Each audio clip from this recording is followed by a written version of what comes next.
Penguin Random House Audio presents Born Royal, Overcoming Insecurity to Become the Woman God Says You Are. Forward by Lisa Harper. This is the author, Oneka Mcclellan. Forward.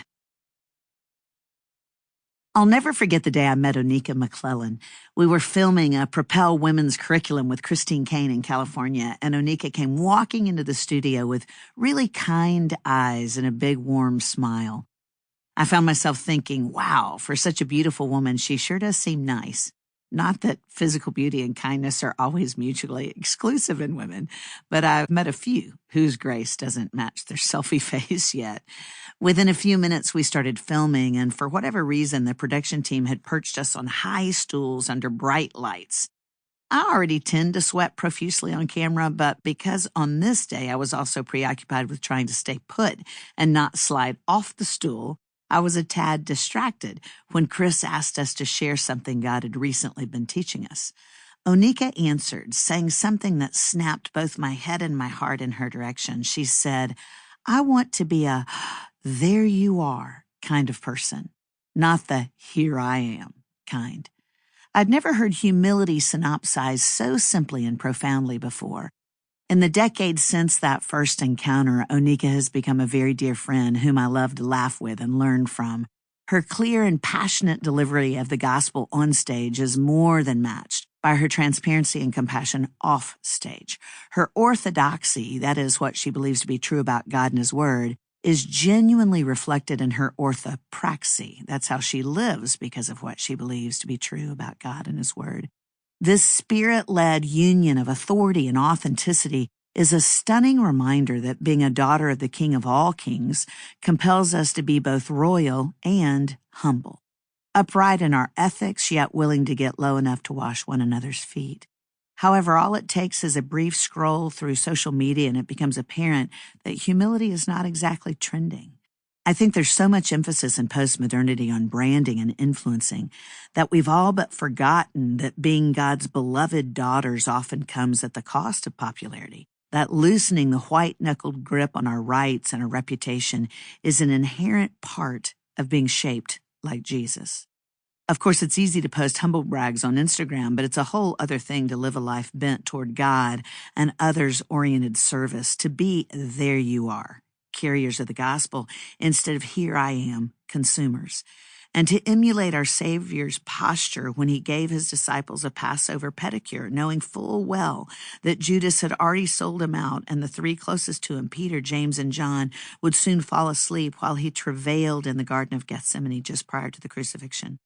As we soak in the wisdom our Creator-Redeemer has poured through Oneka onto every page of this beautiful book, let's not forget that our Savior, the one we're called to emulate, willingly laid down His scepter in glory and acquiesced to death on a cross to wash our prone-to-wander hearts clean from sin with His blood. Let's endeavor to lean into the royalty we've inherited by His grace, not earned by our behavior, with real humility and radical gratitude. This is Lisa Harper, and I am a huge fan of Oneka Mcclellan. Introduction. Almost every woman we meet, from the playground to the boardroom, hides a deeper story of broken friendship, insecurity, betrayal, unmet expectations, and feelings of abandonment. Sadly, we live in a world where these struggles are almost unavoidable. And the flip side is true too. At some point in our imperfect lives, nearly every one of us has torn another woman down or allowed a friend to gossip to us about someone when we should have been speaking words of life and encouragement over the women around us. Born Royal isn't just a catchphrase. Rather, this is a movement, a value revolution of everyday women who are passionate about being a part of bringing heaven to earth, passionate about turning the tide of comparison and competition and criticism, and passionate about lifting one another up instead of tearing one another down. Even as we navigate our own insecurities, a part of us is longing to bring hope and healing to our world today and to the next generation. I think it's time to break the mold of what we've been pressured to be. It's time to break the box we've been locked in. It's time to put behind us what should be and step into what could be. What if we celebrated women of all backgrounds and walked with our heads held high instead of taking ourselves for granted? What if we began to see ourselves the way Christ sees us? What if we lived as though our royalty was not just a thing in storybooks or a position for a select few, but a posture of the heart and a way of life? Because here's the truth. It's about who you are, not just what you are. If I start living into the fullness of who God has called me to be, and if you start living into the fullness of who God has called you to be, then together we start a movement that grows and grows to become a sisterhood.